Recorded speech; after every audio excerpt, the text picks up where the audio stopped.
toda vez que nós temos um desrespeito dentro das relações que a gente estabelece, a gente precisa, primeiramente, tomar o posto, né? Isso é, assumir o papel. Quando a gente é desrespeitado, é porque de alguma forma nós autorizamos o desrespeito. Eu sempre digo isso e tenho uma convicção muito clara disso. Para mim isso é muito real. E eu vejo isso muito na prática. As pessoas que são desrespeitadas, elas geralmente autorizam aqueles que a desrespeitaram pela primeira vez. É uma regra da vida. Se uma pessoa grita uma vez com você e você não fala nada sobre o grito dela, se você não diz que aquele grito realmente lhe incomoda e você não quer que ela continue gritando, é possível que ela grite a vida inteira. E porque você nunca disse, porque você nunca revelou a ela que aquele grito lhe incomodava, então é possível que ela vá continuar gritando a vida inteira. Isso é, você não tomou a posição na hora certa, então vai ter que aguentar grito o resto da vida. Porque ela identificou que com você ela pode gritar quando ela quiser. Quando uma pessoa lhe dá um tapa, sobretudo na relação marido e mulher, e você aceita este tapa, e você não coloca aquele homem no lugar dele, você está autorizando que este marido se transforme em um agressor. E muitas vezes denunciá-lo é a melhor forma de ajudá-lo. Você não pode ficar passando essa violência sozinha e calada.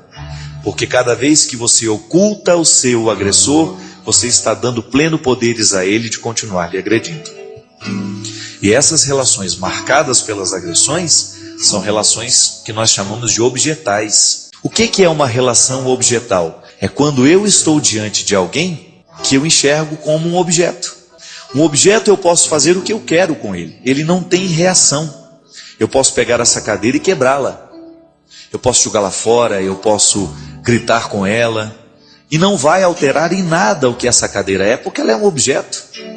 Agora, a partir do momento que eu trato aquela pessoa como se ela fosse um objeto, isto é, com total desrespeito por ela, eu estou então desumanizando a relação. Uma relação desumanizada é uma relação que vai causar muito sofrimento em quem está dentro dela. Porque nós não queremos ser desumanizados. Mas volto a dizer, no momento em que há o primeiro gesto de desumanização, se a gente não reage contra esse gesto, é possível que a gente vá se desumanizando cada vez mais. E você sabe disso na prática. Começa a pensar aí na sua vida, quantas pessoas já lhe agrediram com palavras, e são agressões constantes muitas vezes. Filha que grita com a mãe, isso é tão comum, não é? Filho que agride a mãe, um dia essa mãe perdeu a autoridade sobre ele. E a autoridade não é gritar não, viu? A autoridade é dizer a ele com calma, você não vai gritar comigo, porque eu sou sua mãe e mereço respeito. E você vai demonstrar por meio das suas atitudes, que se ele continuar gritando com você, ele vai passar por um processo de correção, que lhe vai ser muito doloroso. Porque se você não contorce essa situação, não é aquela história? É de pequenino que se torce o pepino, não tinha uma coisa assim? É verdade. Se você não coloca a criança no lugar certo, daqui a pouco ela está mandando em você. Relação objetal entre pai e filho é muito comum. Tem muitos filhos, gente, que são, 2, 3 anos, carinha de anjo, mas já estão agindo de maneira terrível. Já são diabólicas nas suas atitudes. Sabe por quê? Porque elas estão criando dentro delas um espírito de autoridade que um dia vai desencadear e até mesmo no risco de violência física contra os pais. Então é preciso que a gente o tempo todo jogue luz sobre as relações que nós estamos estabelecendo. Será que nós também não estamos tratando o outro como se fosse um objeto? Será que nós não estamos autorizando os agressores? Será que nós não estamos entregando a eles a possibilidade de fazerem com a gente o que eles bem entenderem? É muito comum no mundo de hoje a gente permitir a agressão. Um dia ele muda. Não vai mudar não. Se a gente não sinalizar para a mudança, ele não vai mudar. Eu volto mais uma vez àquilo que eu estava confessando da minha vida, né? Sabe qual que é o grande risco que eu corro como pessoa? É o fato de eu ter pouco espaço na vida de ter feedback das pessoas para mostrarem os meus erros, para mostrarem os meus defeitos, para mostrarem aquilo que em mim precisa ser modificado. Por uma razão muito simples. Às vezes a minha estrutura de vida não me permite isso.